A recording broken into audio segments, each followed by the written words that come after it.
Eurovision, everybody. Eurovision is the most exciting time of the year for people who don't like music apart from when it is sung by very over enthusiastic Europeans or Swedish people or something. Yeah, they are. What is Eurovision, Danny? Tell the people out here what a Eurovision is. Well, Eurovision used to be a contest just for Europeans, but then 3 years ago they decided that let's let Australia enter it. And that was quite sweet because it was like I think their 50th year, and Australia's massive into Eurovision. Every year we show it here live, like early in the morning. People have Eurovision parties. Everybody gets around, their friends and families, even cafes. Yeah. It's sponsored because we have a lot of Europeans who live in Australia, of course. There's all that lineage and people get excited. Plus, no one cares for the English. So whenever the English enter it, which they always do, I think they get automatic entry every year. They always get like no votes. So everybody loves it. Yeah, it's very political as well. Even though it seems to be this holy joy of sharing of musical abilities. You know, that's the one thing about it. Generally, you get the whole entire framework. You get anyone from the early teens to the late 80s, people with great technique, people with not so great technique, but nothing's hidden really. It's all there to bear, and you get costume changes, you get, you know, the incredibly sexy looking, and they're not so anything. You know, you get it's like all there. rocking grandmas. You had Lordi, that heavy metal band from Finland. Yeah. Corpse, literally corpse makeup and space boots and everything. That hard rock hallelujah, some shit. So we asked the fans this week their take for Australia, because we need an Australian representative who is heavy metal. We've had two now, and both three all pop, right? Yeah, it's always pop. It's always pop. It's always pop. But Europe doesn't always do pop. We've seen metal bands do it before. Not many as there should be. I don't understand what happens in Eurovision. Why there's not that many metal bands in Eurovision? It's just a weird thing. I don't know. I think that they're going to come around to it, and we're going to be the pioneers of it. We're going to find a metal band that's going to do it for them, and our fans have answered the question for us because we are incredibly lazy coming into this, but our fans aren't. So let's go ahead, Danny. We want to start from the very top. Who is the first Australian band to be nominated in the heavy metal Eurovision 2020? We missed 2019, sorry. 2020, yeah, 2020 Vision. 2020 Vision. That's good. Well, like a lot of people entered, a lot of people had their bands. So thank you for that. It's a really good response. I'll get through all of them because we don't have to say anything then. So first we have Andres Lopez Toro with Autopsy. Okay, they sound exactly what Eurovision is and what they're about. Yeah, they sing about Vegemite and stuff. So I just shot my shit because I was so excited by Autopsy. Next band. Next we have Viv Vitez and Kai Elliott reckons King Parrot will be funny as hell. They are funny. They all are. The bass player shirtless. So if you like bass players who have a big belly, he's not like that shredded dude. He's like, oh no, he's not winning any Nina Strauss competitions. But they are exciting, man. They are very passionate live. Yep. Aiden Di Maria reckons Psychroptic. Yep. So get a bit more technical. Again, I'm not sure how much Eurovision would like that technical side of it, but they might dig it. Dwayne Neville reckons A Virgin's Crown. Mm-hmm. There you go. Steve Levens reckons Barbarian. I don't know that. Josh McQueen and Devin Forbes both say As I Distract. So there you go, Matt. Friendship of Europe. Eurovision. I don't know. I would do we'll talk about that later. Yeah. Right. Sophie Hicks reckons Dissidia. Yeah. Fan Griffiths, Parkway Drive. So going for the big names. Yeah, there. Parkway would be. That makes the most sense. Very popular in Europe at the moment. So that's a good one there. Anna Martic reckons In the Burial. And the song Stark Grey Malaise. Oh, she gets bonus points. Bonus Bruceys. Good job. And then we have Lucas James reckons Sketch Method. Never heard of Sketch Method. Pretty local band.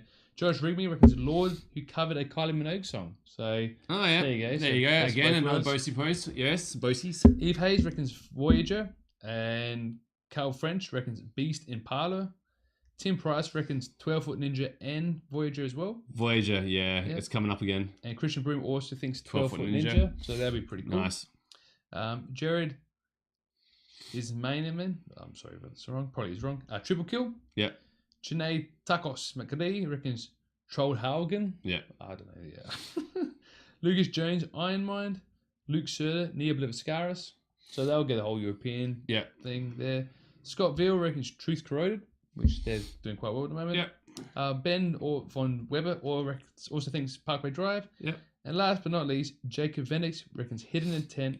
Okay. And he can bring the Drop Bears Our Real Song to the world. Thanks to the guys who have nominated their questions. Now, the thing is the trap was to name your favourite band, or a band that you think best represents Australia. So it's hard to know which one is which in those ones, but I do have a couple of bands I wanted to throw out there, Danny. Before I do that, anything coming to mind with you? Now I get that Hidden Intent because Drop As a Rule, it's a fun song. People in Eurovision, they sometimes like those quirky, fun songs. Yeah. The problem with Eurovision is one of the rules that the song can't be released. Yeah. It has to be like a new song for Eurovision. Yep. So I know we asked you to pick your song, but at the same time, it doesn't actually mean shit. So what you want to do, basically, you got to know who your team, who you're playing against, or who you're playing, or you're playing for. So first off the bat, death metal's out. Oh yeah, black metal's out. All right. Yeah. Now I know I'd love to live in this utopian world where Eurovision is represented by the best songs and stuff, and obviously we're right when it comes to best bands and best songs. But what I would do is to get someone. I think power metal would work in the favor. It's got a good vibe to it. It's got to have a singer in it, and a bit of showness will work. Now I think coming to mind, I think the band Lord. Lordy, is it Lord? I think Lord would be good because one, they're good guitarists, so you can get a little bit of shred, a bit of wank in there, which is always good. If you're wanking on TV, doing something right. And they got the power metal singer, so they got the happiness about them. They can write a song that would work with it.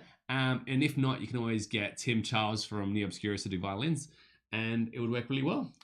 That works. I reckon Divine Ascension will work. Divine Ascension will work. They have that like folk, power, something else type metal, which means of goth all combined, and Europeans kind of love that sound.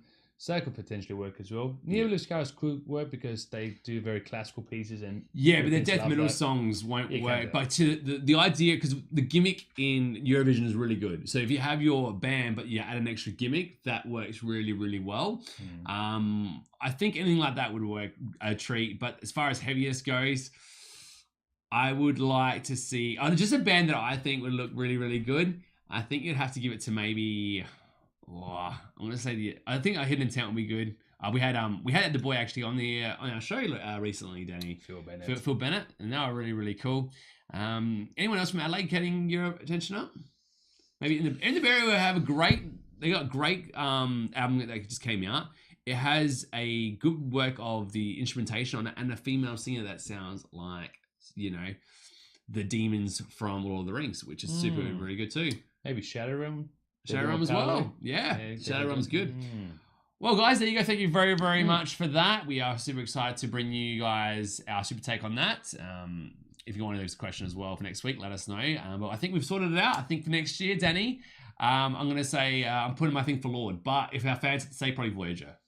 Yeah. Or 12 Foot Ninja. Or 12 Foot Ninja. They'll probably do right. And we're starting to go further and further down the rankings in Eurovision. Became second with that Danny M for first year. Yeah. Guy Bash, I think, became sixth. And the issue came in like came ninth.